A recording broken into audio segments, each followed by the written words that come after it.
시청자 여러분, 안녕히 주무셨습니까? 시장을 여는 아침 글로벌 식스 이혜림입니다. 엔비디아는 장중에 약세에서 지금 장 마감이 되었는데 1%의 상승으로 거래를 마쳤습니다. 굉장히 오늘은 종목별로 엇갈린 흐름을 나타냈는데요. 슈퍼마이크로 컴퓨터가 S&P 500 지수 편입 첫날 혹독한 신고식을 치르네요. 두 자릿수의 급락을 나타냈고요. 20억 달러의 공모에 아무래도 좀 부담도 있었던 모양입니다. AMD의 주가도 4%의 하락으로 거래를 마쳤는데 그런데도 불구하고 오늘 나스닥 지수가 상승, 3대 지수 모두 강세로 마감되었습니다. 젠슨 황 CEO의 기조연설은 콘서트 같이 열렸는데요. 놀라움이나 충격은 없었지만 그래도 엔비디아가 역시 앞서가는 것을 확인할 수 있었다라는 분석입니다. 자, 오늘 클로징 라이브를 통해서 3대 지수의 마감 특징과 업종, 종목별 상황 알아보도록 하겠습니다. 김태수 외신위원 만나봅니다. 안녕하십니까? 네, 안녕하세요. 네, 3대 지수의 상승 반갑습니다. 종목별로 엇갈린 흐름을 나타냈는데요. 네, 그렇습니다. FOMC 회의 시작하고 나서 아침에 이제 좀 불안감이 있었습니다. 그러면서 모두 마이너스 시작을 하긴 했는데 장 초반에 마이너스 4%대 엔비디아가 하락을 했다가 장 중에 계속해서 끌어올렸습니다. 그러면서 이제 1%대 마감을 했는데 그러면서 시장도 전반적으로 플러스 영역으로 회복되는 모습을 보였습니다. 시장에서는 이제 FOMC 회의에 대해서 다들 이제 집중을 하고 있고 인플레이션이 최근에 상승을 하다 보니까 약간 시장이 좀 시험에 들고 있는 그런 모습을 좀 볼 수가 있습니다. 지금 금리가 동결되는 부분에 대해서 이제 기정사실화하고 있는 이런 상황인데 문제가 뭐냐면은 이제 경기 전망이라는 게 나오죠. 그리고 나서 파월의 인터뷰가 이어지는데 여기에서 금리 인하 횟수가 조정이 될 것이냐, 지금 3번인데 2번으로 후퇴할 것이냐, 아니면은 지금 언제쯤 할 것이냐, 여기에 지금 초점이 맞춰져 있고, 그러기 위해서는 점도표가 어떻게 발표가 될 거냐, 이 부분에 다들 포커스가 맞춰져 있습니다. 점도표라는 거는 사실 한 10년 조금 넘었습니다. 2012년도부터 이제 연준이 계속해서 이제 배포를 하고 있는 그런 건데, 지금 19명이죠. 연준에 포함되어 있는 연준 이사들이 19명인데, 이 19명이 점을 하나씩 찍어가지고 이렇게 표현을 할 수가 있습니다. 어찌 보면은 좀 파월 의장에게 반기를 둘 수 있는 유일한 방법일 수도 있고요. 점도표가 지금 세 차례 금리 인하가 있을 것이다. 이렇게 한 단계씩 0.25%포인트씩 내려올 것이다라고 지금 예측을 하고 있는데 이 부분에 있어가지고 최근에 인플레이션 상승하는 부분들이 연준의 이사들의 생각을 어떻게 바꿨을지, 어떤 이사가 지금 기존의 점도표를 바꿀지, 이런 것들을 좀 우리가 봐야 될 것으로 지금 그렇게 전망을 하고 있고, 이러면서 이제 CME 페드워치 같은 경우에는 3월 금리 인하는 이제 1%밖에 보지는 않고 있습니다. 거의 없다, 이렇게 보고 있고, 5월달 금리 인하 기대치도 지금 7.2%밖에 되지 않아요. 지금 28%, 지난달만 해도 28%였는데 이게 급락을 해 있는 그런 상황이고, 6월 12일 날 FOMC 열리면은 거기에서 0.25%포인트 낮출 것이다. 이렇게 지금 한 55% 정도 확률로 기대를 하고 있습니다.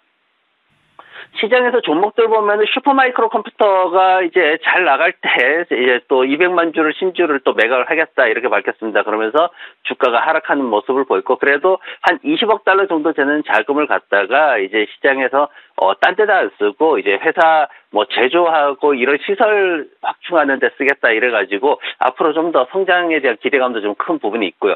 비트코인 같은 경우에는 지금 굉장히 많이 빠지고 있죠. 지금 7만 달러 넘어가다가 지금 6만 3천 달러대 지금 거래되고 있는 상황이고, 수급에 의해서 계속해서 움직이는 모습을 보이고 있습니다. 뭐 여러 가지 금리라든가 이런 이유들을 갖다 대지만 그래도 가장 중요한 원인은 지금 수급에 의해서 움직이기 때문에 차트 열심히 보셔야 될 것 같고요. 내일 2시에 이제 연준에서 금리가 결정이 되고 2시 30분에 파월 의장 인터뷰가 있습니다. 그리고 목요일 날 컨퍼런스 보드의 경기 선행지수 발표되는데 계속해서 하락할 것으로 전망이 되고 있고, 오늘 밤에 마이크론 테크놀로지가 실적 발표를 하고요. 내일은 나이키하고 페덱스, 룰루레몬의 실적 발표가 이어집니다. 지난밤에 나왔던 얘기들 중에 이제 좀 시장에 이슈가 됐던 게 채권 수익률에 대한 얘기가 좀 나왔습니다. 지금 시장에서는 인플레이션이 지금 3.1%에서 3.2%로 살짝 올라가다 보니까 지금 금리 낮추는 시기가 지연될 것이다. 좀 이렇게 지금 전망을 하고 있거든요. 그런 가운데 국채 수익률 같은 경우에는 이제 금리 인상이 좀 장기화될 것이다. 이렇게 기대가 되면서 좀 상승하는 그런 모습이 있었습니다. 지금 10년물 같은 경우에 4% 초반대에서 4.3% 기준으로 지금 움직이고 있는 모습을 볼 수가 있는데 거기에다 지금 10년물하고 2년물 사이의 수익률 스프레드가 2022년 7월 이후에 20개월째 계속해서 마이너스 영역에 들어가 있습니다. 지금 이게 마이너스 영역으로 들어갈 듯한 모습만 보여도 예전에는 주가가 급락을 하기도 했는데 경기 침체 신호를 계속해서 보내고 있는 상황인데 이 정도의 위기는 1980년 기준으로 해가지고 금리 급등락 시대에 경기 침체에 빠졌던 시기밖에 없기 때문에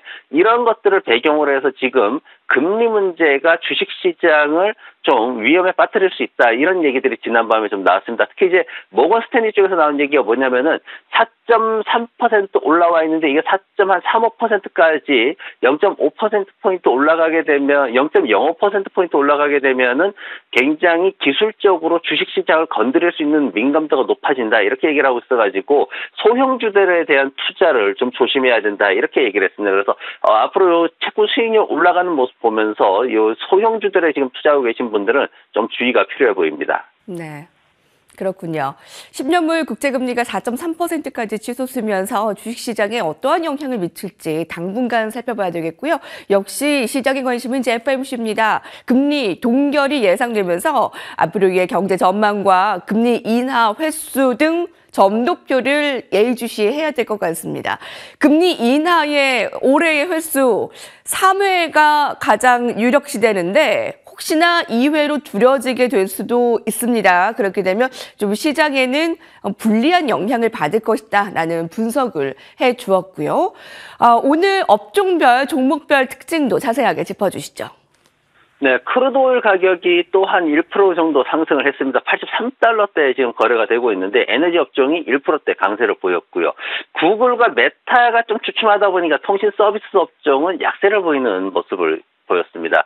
홈디포가 지난밤에 한 2% 정도 올랐거든요. 지금 소비재 업종들이 전반적으로 강세를 보였는데 이미 소비재 업종이 0.8%나 강세를 보였죠. 근데 모든 소비 관련된 이 소매 업체들이 좋은 상황은 아닙니다. 지금 산업별로 보면은 서로 엇갈리는 모습들, 특히 자동차 쪽은 좀 굉장히 안 좋은 모습들 보이고 있는데 지난밤에 나왔던 이제 노드스트롬 이 백화점 주식입니다. 조금 이제 메이시스 백화점이 있고 노드스트롬 백화점이 있는데 메이시스는 좀 저가 할인 형태로 이제 파는 일반 그런 백화점이라고 보시면 되고 노드스트롬 같은 경우에는 그것보다는 조금 고가 제품을 판다 이렇게 보시면 됩니다. 지금 노드스트롬에 대해서 주식을 비공개로 전환하려 하고 있다. 이제 이 얘기가 나왔어요. 사실 2017년도에 창업주가 나서 가지고 그런 시도가 있었습니다. 근데 그때 이제 좀 실패를 했어요. 근데 이번에 또다시 지금 모건 스탠리를 통해 가지고 지금 사모펀드나 이런 데다가 좀 타진을 하고 있는 모습을 볼 수가 있습니다. 그래서 지금 이제 나오는 게 한 30% 정도 이 창업주들 관련된 가문에서 지금 보유를 하고 있는데 노드스트롬이 지금 비공개로 전환하려는 이유가 뭐냐면은 지금 인플레이션으로 인해서 가격 변화가 너무 예민하게 이렇게 움직이다 보니까 지금 소비재 같은 경우에는 소비하는 그 분야 투자 소비자들이 굉장히 그 소비량을 갖다 급격하게 조절을 하고 있어가지고 정상적인 경영을 할 수가 없다. 그리고 주가가 정상적으로 평가를 받기가 어렵다. 이제 이렇게 얘기를 하면서 이제 비공개로 전환을 하겠다 이렇게 했는데 지금 메이시스 같은 경우에도 66억 달러의 매각 가능성을 지금 타진을 하고 있거든요. 그러다 보니까 미국의 대표적인 소매 업체들이 인플레이션 상황에서 이제 심각한 경영 문제에 직면하고 있는 이런 모습을 보여가지고 소비 관련된 종목들도 조만간에 크게 한번 또 종목들끼리 엇갈릴 것으로 그렇게 지금 좀 우려가 되고 있는 상황입니다. 지난밤에 특징적으로 나왔던 종목들 중에 이제 제너럴 일렉트릭이 있습니다. 제너럴 일렉트릭이 2011년도에 굉장히 어려웠어요. 그러면서 항공 그리고 의료 그리고 에너지 이렇게 세 개 분야로 이제 분할을 하겠다. 그리고 이제 나머지는 전부 매각을 하는 형태로 그렇게 진행을 했는데 4월 2일 날 이제 제너럴 일렉트릭 에어로스페이스가 독립기업으로 이제 등장을 합니다. GE 코드를 그대로 쓰게 되는데 지금 가스나 풍력 에너지 쪽은 이제 GEV라는 코드를 쓰게 되고요. 그리고 헬스케어 쪽은 이제 GHC라는 코드를 쓰게 됩니다. 이렇게 세 개의 독립기업으로 이제 해체가 되는데 지금 주가가 굉장히 많이 상승했어요. 올해 들어서만 36% 상승했고요. 1년 동안 90% 이상 급등을 했습니다. 그러면서 2017년 6월 이후에 최고 수준에 도달해 있는 모습을 보이는데 여기에다가 2023년도에 수익이 260% 이상 증가했고 매출도 17% 증가를 했습니다. 그러면서 앞으로 어떤 성장에 대한 기대를 더 크게 보이고 있고 또 다른 분야에서는 또 보잉이 계속 사고를 치고 있거든요. 그러다 보니까 오히려 제너럴 일렉트릭의 항공 분야에서 수리나 유기보수 관련해가지고 더 많은 수요가 생기고 있고 또 전쟁이 자꾸 나다 보니까 군사용 쪽에서도 더 많은 수요가 생겨서 제너럴 일렉트릭이 더 좋게 기대를 받고 있습니다. 그리고 AMD가 주가가 하락했어요. 엔비디아는 그래도 잘 살아나고 버티고 있는데 AMD는 좀 힘들죠. 지금 블랙웰이라는 그래픽 처리 장치를 신제품을 이제 GTC 컨퍼런스에서 발표를 했습니다. 그러면서 이제 기존에 있던 H100이나 H200 그 저커버거가 한 35만 개 사겠다 이렇게 얘기를 했던 제품이거든요. 근데 이 제품들보다도 한 $10,000 이상 가격을 높게 책정을 하면서 앞으로 신제품이 실제 출시가 되면은 엄청나게 수요가 있을 것이다. 지금 이렇게 얘기를 하는데 머니투데이 방송 보다 보니까 이제 황 사장이라고 부르시더라고요. 굉장히 센스가 좋았는데 이 황 사장의 어떤 자신감이나 이런 것들이 굉장히 시장에 잘 먹히고 있는 모습입니다. 그렇지만 AMD 같은 경우에는 오히려 성장이 가려지고 뒤처지고 있고 지금 엔비디아에서 시장이 확장되는 것에 대해서 황 사장이 말을 안 하고 있기 때문에 AMD나 인텔은 굉장히 어려운 상황으로 지금 가고 있는 모습입니다. 거기에다 AMD는 수익이나 매출 예상치들이 겨우 1% 정도밖에 또 되지 않는 상황에서 성장에 대해서 어떤 기대치가 많이 떨어지다 보니까 AMD 주가가 하락한 모습을 보였습니다. 네, 종목별 흐름 살펴봤습니다. 엔비디아 지금 GTC 2024 둘째 날을 맞이해서 젠슨 황 CEO는 블랙웰 신기술도 선보이고 또 앞서 나온 속보에 따르면 삼성전자 HBM 아주 긍정적으로 지금 기대를 하고 검토하고 있다라는 소식이 들려오면서 오늘 삼성전자의 주가도 좀 예의주시하시기 바랍니다. 김태수 외신위원과 함께했습니다. 감사합니다. 네, 고맙습니다.